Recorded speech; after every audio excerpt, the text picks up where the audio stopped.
जय जय श्री राधे। भगवान के एक अनन्य भक्त हुए जिनका नाम था रविदास, जिन्होंने अपने जीवन में अनेक चमत्कार करके दिखाए।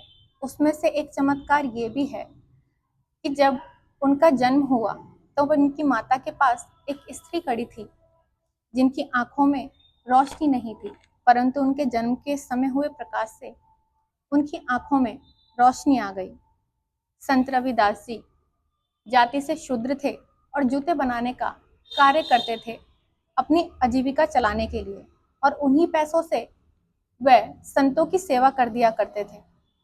भगवान उनकी सेवा से बहुत प्रसन्न थे। एक दिन उनके पास साधु के रूप में भगवान स्वयं पारस पत्थर लेकर आए और उनको वह देने का उन्होंने प्रयास किया, परंतु रविदास जी ने वह लेने से उसे मना कर दिया। उन्होंने कहा कि मैं ये पारस पत्थर तुम्हारी झोपड़ी में छुपा करके जा रहा हूँ, यदि कभी तुम्हें इसकी आवश्यकता हो तब तुम इसका इस्तेमाल कर लेना, मैं कुछ समय बाद आऊंगा। परंतु भगवान दोबारा से साधु का रूप धरकर वापस आए, तब भी वह पारस पत्थर उसी जगह रखा हुआ था जहां पर वो उसे रख कर गए थे, क्योंकि रविदास जी ने उसका इस्तेमाल कभी किया नहीं। भगवान ने उनसे कहा कि तुमने इसका इस्तेमाल नहीं किया। उन्होंने कहा कि मुझे धन का लोभ नहीं है, मुझे इसके इस्तेमाल की कोई ज़रूरत नहीं। कहते हैं कि उनकी झोपड़ी में खुद ही सोने के सिक्के रोज प्रकट हुआ करते थे, परंतु वह सिक्के भी वह नदी में बहा दिया करते थे।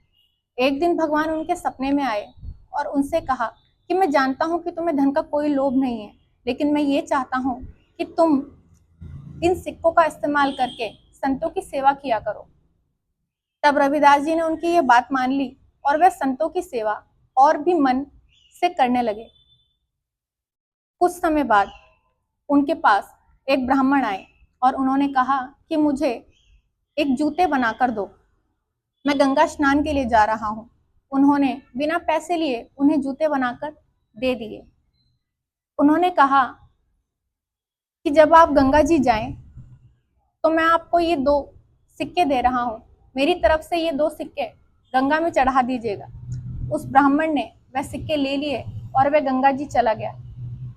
जब वह गंगा के घाट पर गया तब उसने गंगा जी को वह सिक्के दिए, तो वहां पर एक चमत्कार प्रकट हुआ कि गंगा में से एक हाथ निकला और उस हाथ में एक सोने का कंगन था। उन्होंने कहा कि मेरी तरफ से ये रविदास को दे देना, मैं उससे बहुत प्रसन्न हूँ। ब्राह्मण ने वह कंगन लिया और मन में सोचा कि यदि मैं ये बात रविदास को ना भी बताऊं तो उसे पता नहीं चलेगा, और जाकर के वह उसने सुनार को बेच दिया। उस सुनार ने वह कंगन अपनी पत्नी को भेंट दिया और वह पत्नी उस नगर के राजा के पास जाया करती थी।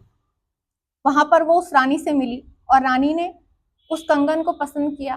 तब उसने वह कंगन उस रानी को भेंट कर दिया और राजा से उसने बोला कि मुझे ऐसा ही दूसरा कंगन बनवा कर दीजिए। नगर के सभी सुनारों से राजा ने पता किया, तब वहां पर किसी में भी वह कंगन बनाने की सामर्थ्य नहीं थी। तब उसने उस सुनार से पूछा कि ये कंगन तुम्हें कहाँ से मिला। उसने बताया कि ये एक ब्राह्मण मुझे बेच करके गया है। तब उस ब्राह्मण का पता निकलवाया गया और सभी उस ब्राह्मण के पास गए। ब्राह्मण से पूछा गया कि ये कंगन तुम्हें कहाँ से मिला है। तब उसने सारी कथा कही कि मुझे ये स्वयं गंगा मैया ने दिया है, इसलिए इसे कोई भी नहीं बना पाएगा। तब उसने कहा कि तुम्हें गंगा मैया ने कैसे दिया। उसने कहा कि मैंने रविदास के दिए सिक्के गंगा मैया को दिए थे, तब गंगा मैया ने मुझे ये कंगन दिया। तब सब मिलकर के रविदास जी के पास गए और उन्होंने कहा कि हम सबसे बहुत बड़ा अपराध हुआ है, आप कृपया करके मेरी पत्नी के लिए गंगा मैया से कह करके दूसरा कंगन भी उपस्थित करवा दीजिए। तब रविदास जी जिस कटौती में चमड़ा धोया करते थे उसी में गंगा मैया प्रकट हुई और उन्होंने रविदास जी को वह दूसरा कंगन भी भेंट किया। तभी से ये कहावत प्रसन्न है कि मन चंगा तो कटौती में गंगा। जय जय श्री राधे। जय राधा वल्लभ श्री हरिवंश। बन गई।